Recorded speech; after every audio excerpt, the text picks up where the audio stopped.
Bonjour, bonsoir à toutes, bonsoir à tous, bienvenue dans le grenier pour ce nouveau JT de l'écho. Nous sommes quelque chose comme dimanche 9 février, il est un peu tard, c'est encore la nuit et c'est l'occasion de faire le point sur un sujet qui, je pense, va vous plaire puisqu'on va parler du coronavirus, mais en fait le coronavirus va rester en tâche de fond ou en idée de fond pour parler tout simplement de la mondialisation, de la crise, de la reprise et de la mondialisation piège à con, parce que c'est déjà ce que l'on peut peut-être anticiper, ou en tout cas c'était un certain nombre d'éléments de réflexion que je voulais soumettre à votre sagacité et à votre réflexion à toutes et à chacun, puisqu'en fait, coronavirus, c'est une crise. On va avoir effectivement un peu un stress test, je dirais, général de l'économie mondiale et de ce système mondialisé, puisque la Chine est l'usine du monde et je vais vous montrer quelques-unes des conséquences en cascade.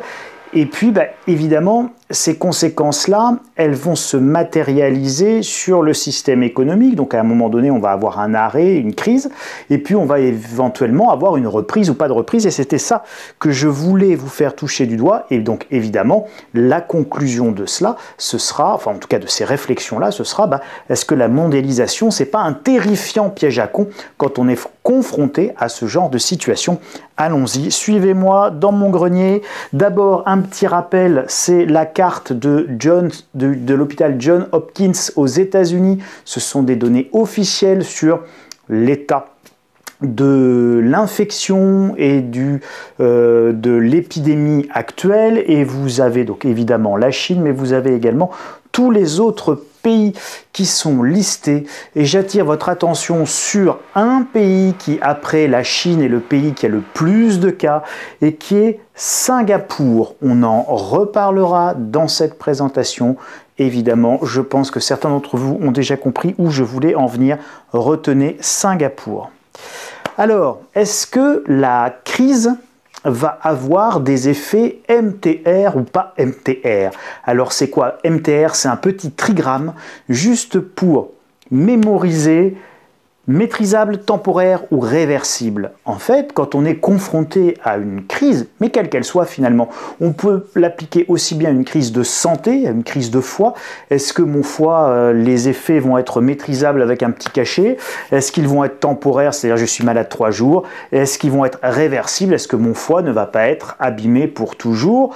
Donc dans un cas, je suis dans une crise de foie, par exemple, et dans l'autre, je suis dans une cirrhose. Évidemment, ça n'a pas du tout les mêmes conséquences si on est dans un cas ou dans l'autre. En économie, c'est pareil. Est-ce qu'on a des effets qui vont être maîtrisables, temporaires, réversibles? Et évidemment, aujourd'hui, les marchés financiers qui se maintiennent remarquablement bien. J'en profite pour rappeler à tous les abonnés à la lettre stratégique, je vous ai fait une petite note en supplément justement sur ces marchés qui tenaient très très bien et que vous pouvez télécharger dans votre espace lecteur. Les marchés ont baissé, ils ont même remonté et ils ont même atteint de nouveaux plus hauts. Donc les marchés en fait jouent aujourd'hui a priori l'effet MTR de la crise, c'est-à-dire qu'ils pensent que les effets de cette crise vont être maîtrisés, ils vont être évidemment réversibles et ils ne seront que temporaires. Alors ça nous amène à l'idée suivante. Souvenez-vous, je vous fais un petit flashback, un petit retour en arrière. Souvenez-vous de la crise de 2007, 2008, 2009, là. Vous savez, la crise des subprimes et ces années où les marchés ont énormément chuté, etc., etc.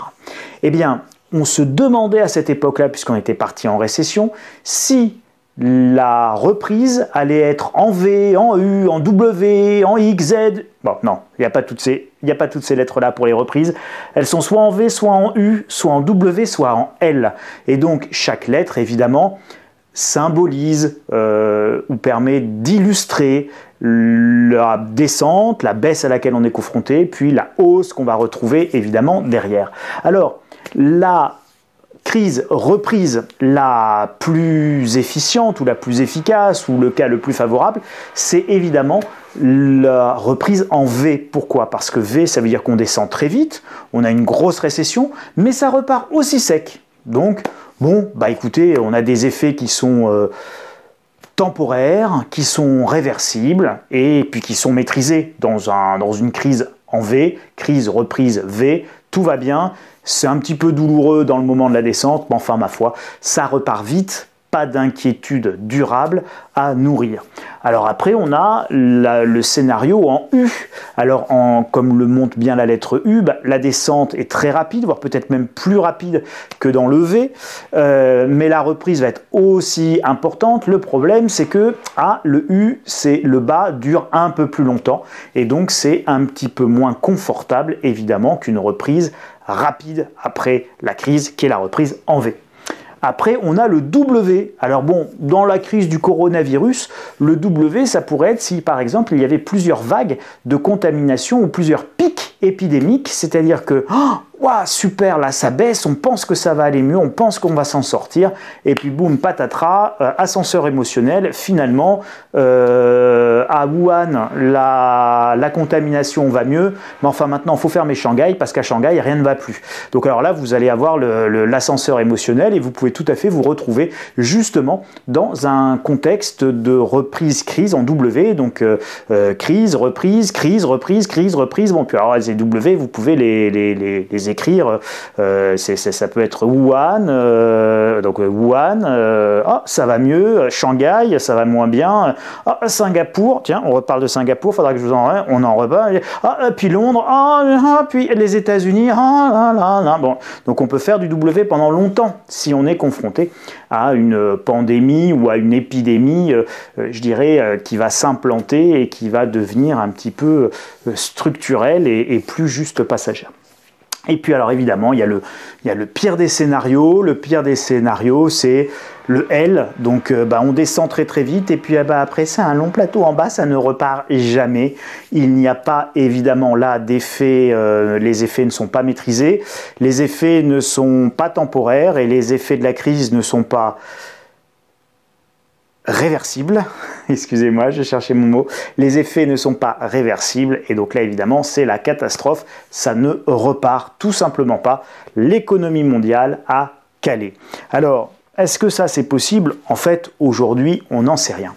On n'en sait rien, mais on va commencer à voir très rapidement. Alors, on les voit déjà, les effets, mais au niveau du quotidien de monsieur et madame tout le monde, pour notre vie quotidienne, pour le moment, on ne voit pas les effets. Quand on est en France aujourd'hui, quand on est à Londres aujourd'hui, quand on est à Berlin, on ne voit pas en Europe, en Espagne, au Portugal, on ne voit pas aujourd'hui les effets concrets. Alors, si vous êtes à Singapour, si vous êtes à Hong Kong, vous n'avez déjà plus rien dans les supermarchés. Donc ça, vous voyez déjà les effets très concrets de la crise ou de la rupture des chaînes d'approvisionnement. Mais là, pour le moment, aujourd'hui, je vais vous faire un petit panorama rapide. Vous allez voir, c'est que des conséquences qui vont être visibles dans quelques jours ou quelques semaines, sauf si on a tout de suite une reprise en V et que ça repart évidemment très rapidement. Et donc la conclusion à laquelle on risque d'arriver, ou en tout cas le sujet qui va être posé dans les débats politique, économique, diplomatique, géostratégique et tout ce que vous voulez, c'est évidemment la mondialisation, piège à con, mais terrifiant piège à con, et je vais vous expliquer pourquoi. Alors là, c'est Hyundai qui... Hyundai, c'est un très grand groupe, même si vous ne roulez pas, vous, en voiture Hyundai, et que Hyundai, c'est pas forcément l'une des marques les plus vendues en France, eh bien, en Asie, c'est une immense marque, c'est un immense conglomérat sud-coréen, et donc Hyundai a arrêté ni plus ni moins que toutes ses usines de voitures. Foxconn, c'est l'immense fabricant et sous-traitant pour Apple, et donc Foxconn, les Apple Store et les usines Foxconn repoussent leur réouverture, donc ils devaient réouvrir demain lundi 10 février, et ils ne pourront pas réouvrir demain lundi 10 février parce qu'évidemment, eh bien, si on remet à nouveau plein de gens dans des magasins, des vendeurs, des ouvriers dans les usines, etc., et qu'on casse la quarantaine avant qu'on ait cassé l'épidémie, eh bien, on va prendre le risque donc d'avoir effectivement une crise en V, mais là, pour l'épidémie, c'est-à-dire que hop, la quarantaine donne des effets et évidemment le nombre de contaminations chute, mais dès qu'on va réouvrir et qu'on va remettre tout le monde ensemble, eh bien l'épidémie va repartir aussitôt. Et ça, la reprise en V de l'épidémie et de la pandémie, évidemment, c'est ce qu'il va falloir éviter. Et donc la réouverture risque d'être plus longue que ce que l'on peut imaginer. Mais c'est pas tout, il y a Peugeot, donc Peugeot qui dit attention, moi mes usines Fiat, Chrysler, machin, tout ça, j'ai des composants qui viennent de Chine, il y a mes sous-traitants qui m'envoient des trucs qu'ils fabriquent qui eux-mêmes intègrent des composants qui vont venir de Chine et d'Asie, et donc je vais avoir des ruptures et je vais être obligé à un moment donné ou à un autre d'arrêter également mes usines. Alors KT Pacific par exemple, encore une autre illustration de ces conséquences économiques de l'épidémie. KT Pacific, qui est l'une des plus grandes compagnies aériennes au monde, une compagnie asiatique qui a son siège à Hong Kong en réalité, eh bien KT Pacific a demandé à ses 27 000 employés de prendre 3 semaines de congé sans solde, 3 semaines de congé sans solde, parce que de toute façon c'est ça ou la faillite. Voilà, donc KT Pacific aujourd'hui est tout simplement quasiment en cessation, en faillite, puisque les avions sont cloués au sol par manque de clients, et les lignes sur l'Asie, entre États-Unis, Asie, et puis Europe, Asie, et l'Asie au sens large, Chine, Japon, Thaïlande, etc. Et bien évidemment, ce sont les lignes les plus rentables pour les grandes compagnies aériennes. Les compagnies low cost faisant des liaisons beaucoup plus courtes et des courts et moyens courriers. Mais sur les longs courriers, c'est pour les grandes compagnies. Mondialisation piège à con, toujours pour Ikea. Alors là, je vous ai mis 2 informations côte à côte. Le 29 janvier, Ikea ferme la moitié de ses magasins, vous annonce l'Express. Et puis le lendemain, sur la RTBF, on vous dit que finalement, Ikea va fermer l'ensemble de ses magasins en Chine. Et donc Ikea, évidemment, ne vend plus un meuble et ne fabrique plus rien en Chine. Airbus qui stoppe temporairement sa chaîne d'assemblage en Chine. Alors, c'est du temporaire qui risque de durer, puisque ça va durer tant qu'on n'aura pas éradiqué, évidemment, le virus, ou qu'on ne sera pas arrivé à un nombre de cas qui est tellement faible qu'effectivement on a de la visibilité et qu'on peut remettre les gens ensemble. Et si on a un cas ou 2 résiduels, on pourra agir par des mesures de confinement simples autour de quelques cas ou de quelques personnes seulement. Et puis, mondialisation piège à con, une autre illustration que je voulais soumettre également à votre réflexion, mais accessoirement pour ceux qui le veulent à vos anticipations. Vous avez 100% du paracétamol, vous savez le paracétamol c'est le Doliprane, donc là 100% du paracétamol et de la molécule de paracétamol qui n'est plus fabriquée évidemment en Europe, c'est pas fabriqué non plus fondamentalement aux États-Unis. 90% du paracétamol vient de Chine, il vient d'Asie et en particulier de Chine. Donc c'est l'Inde ou la Chine pour les médicaments. 2 pays, l'Inde aussi par sa proximité et par la faiblesse de son système médical, ça risque d'être compliqué si on a une extension du virus en Inde. Et là, les mesures qui sont prises en Chine, c'est pas dit qu'elles soient transposables dans d'autres pays et sous d'autres latitudes et également d'autres régimes politiques que la Chine autoritaire et quasiment dictatoriale, régime communiste, etc. Voilà, le cas chinois est très particulier, donc la manière dont l'épidémie est gérée en Chine ne sera peut-être pas la même, ce ne sera certainement pas la même manière qui sera utilisée, ni les mêmes méthodes qui seront utilisées dans d'autres pays. Donc retenez quand même que si la Chine continue à rester fermée longtemps, ça va être compliqué de faire baisser la fièvre de nos petits et des grands d'ailleurs. Et donc l'OMS, toujours on va rester dans cette idée de produits médicaux, alerte sur une pénurie mondiale d'équipements de protection. Et oui, parce que 90% des masques et des gants sont fabriqués où ça ? En Chine.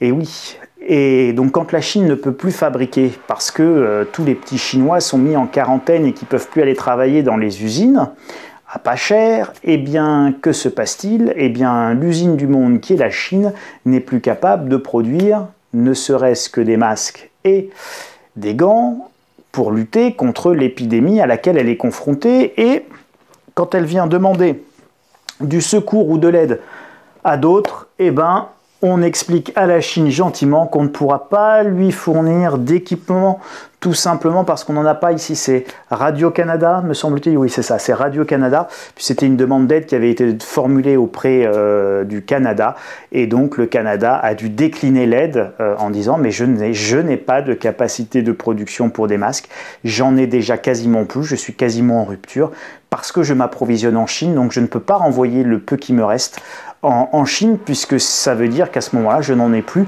Je n'ai même plus de masque de chirurgien pour assurer les opérations dans les hôpitaux canadiens. Donc vous voyez un petit peu là le piège qui est en train de se refermer sur le monde, puisque comment fournir des gants, des masques à la Chine quand c'est la Chine qui est le fabricant quasiment unique de tous ces équipements médicaux de première nécessité pour lutter contre une épidémie. Donc comment vous allez enrayer une épidémie de cette ampleur sans masque et sans gants? Ben, évidemment ça va être très très compliqué. Donc on voit là bien l'un des paradoxes terribles de la spécialisation du travail dans une économie mondialisée où vous avez un pays, enfin ou deux pays, on va dire entre l'Inde et la Chine, mais en tout cas une zone qui s'appelle l'Asie, qui a récupéré quasiment toutes les productions, et ben ces productions-là, elles ont été délocalisées de partout, vous n'avez plus aucune résilience, ou presque, vous n'avez plus aucune redondance, ou presque. Nous avons en France aujourd'hui une seule usine qui fabrique des masques, FFP1 ou FFP2, c'est-à-dire soit le masque de chirurgien, soit le masque bec de canard, et donc ces masques-là, si vous voulez, nous n'avons plus qu'une seule usine en France qui est capable de les sortir. C'est une PME qui vient de passer de 30 à 90 personnes et qui désormais travaille 7 jours sur 7, 24 heures sur 24, 33 y compris la nuit, et qui est même en train de réparer des anciennes machines qu'il n'utilisait plus, tellement la demande évidemment est considérable puisque la demande vient d'être multipliée par 50. Et en Chine aujourd'hui, la Chine produit 14 millions de masques par jour. Alors ça peut paraître beaucoup, 14 millions de masques par jour, mais quand il y a 1,5 milliard de petits Chinois à protéger du virus, quand il y a des milliers de personnels médicaux évidemment à protéger, qui vont utiliser 2 ou 3 masques par jour, puisque bon, en fonction des masques, etc., on va dire que la durée utile, c'est entre 4 et 8 heures, donc voilà, donc vous allez utiliser 2-3 masques par jour. Vous voyez bien les problèmes incommensurables de production qui se posent dans un monde où vous n'avez pas la redondance, donc les États-Unis, l'Europe n'ayant plus de capacité de production, on ne peut plus venir en aide à une zone qui, elle, avait la totalité de la capacité de production, ou presque. Nous, il reste des petites capacités de production résiduelles ailleurs. Et c'est pas avec la petite PME française de 90 personnes qu'on va réussir à alimenter le monde entier en masques, évidemment, et encore moins la Chine. Et donc, pour monter des cadences de production, eh bien évidemment, il faut beaucoup de temps. Donc, la Chine, usine du monde, c'est évidemment une perte totale de résilience pour le monde. Alors tant que tout va bien, eh bien tout va bien.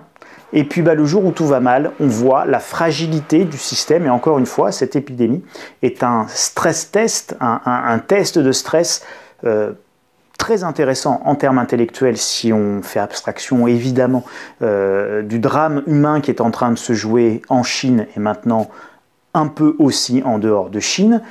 Eh bien, évidemment, c'est intellectuellement très intéressant de voir comment l'économie mondiale va réagir ou va gérer cette situation. On en revient à Singapour. Donc ici, c'est une copie d'écran du site Fly Radar. Là, bon, c'est intéressant. Vous avez peut-être vu que c'était le pays où il y avait aujourd'hui le plus de cas. Et donc, les cas de nos Anglais qui sont arrivés à Contamine, Montjoie. Contamine, ça ne s'invente pas évidemment dans le contexte présent. Eh bien, cette famille anglaise venait de Singapour et apparemment on a un énorme point de contamination qui part de Singapour. Et donc le problème, c'est qu'évidemment, on ne sait pas trop ce qui se passe à Singapour. Et Singapour, c'est pas non plus un modèle de démocratie, ni un modèle, je dirais, de transparence politique ou sur les chiffres. Et le problème, c'est que vous avez des vols qui se posent, qui atterrissent, voilà. Et donc Singapour, c'est un hub, c'est apparemment, comme on dit, un cluster épidémique pour le coronavirus, et c'est aussi un hub aérien important au niveau asiatique, avec des liens très forts avec évidemment le Royaume-Uni, donc vous voyez, c'est les Britanniques. Et à cette occasion-là, d'ailleurs, vous vous rendrez compte que maintenant, dès qu'on va entendre parler anglais, on va s'écarter, on va mettre un masque et se couvrir le visage. Et donc on se rendra rapidement compte que le racisme anti-chinois, encore une fois, c'est pas du racisme, c'est de la peur. Et quand tout le monde a peur de tout le monde, évidemment, ça donne pas forcément de jolies choses. Et je rappelle que la manière dont on... Non, je vais vous le garder en conclusion, on va parler des marchés. Les marchés, bon, là, ça, c'est des contrats futurs pour demain, pour l'ouverture. Ils sont attendus plutôt en baisse. On verra bien.